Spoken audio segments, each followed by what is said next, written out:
Okay. So gusto ko lang kayong bigyan ng konting babala sa mga gustong pumasok ng TNBS, either Grab man yan, Joyride, Pick Up, or kahit ano pa man yan. Dapat yung i-consider tong bagay na to bago pumasok.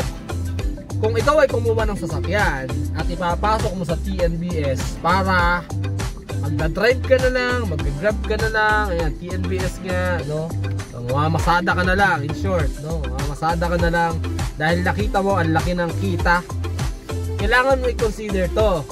Kasi kung ikaw nagtatrabaho ka ngayon at isosurrender mo o i-give up mo yung trabaho mo dahil nakita mo na malaki ang kitaan dito sa Grab, ay magdalawang isip ka na. Bakit? Kailangan mo magdalawang isip, guys.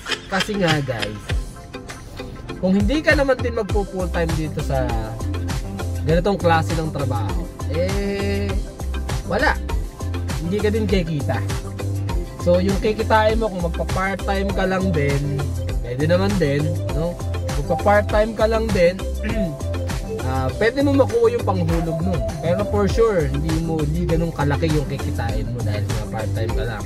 Kasi sa experience ko, sa tagal ko na dito sa Grab, sa TNBS, kailangan mo talaga mag-spend dito ng like mga 15 hours, no? 15 hours, okay na yun. Kikita ka ng mainam-inam doon. Pero kung like mga 12 hours ka lang mabiyahe, sa tingin ko, hindi siya ganun kaganda. No? Para sa akin lang no, based, ang sinasabi ko ngayon is based dun sa gusto kong kita. No, pero kung gusto mo lang naman kumita ng pandagdag na 300, 500, siguro madali lang kitain. Pero kung yun nga, i-give up mo yung trabaho mo para dito, para sumali dito, para mag-join, mamasada, no? Kukuha ka sarili mo sa sasakyan, magdalawang isip ka. Kasi marami ding sumuko, madami din hindi kaya, no? Yung pagod, yung puyat, yung traffic, yung stress.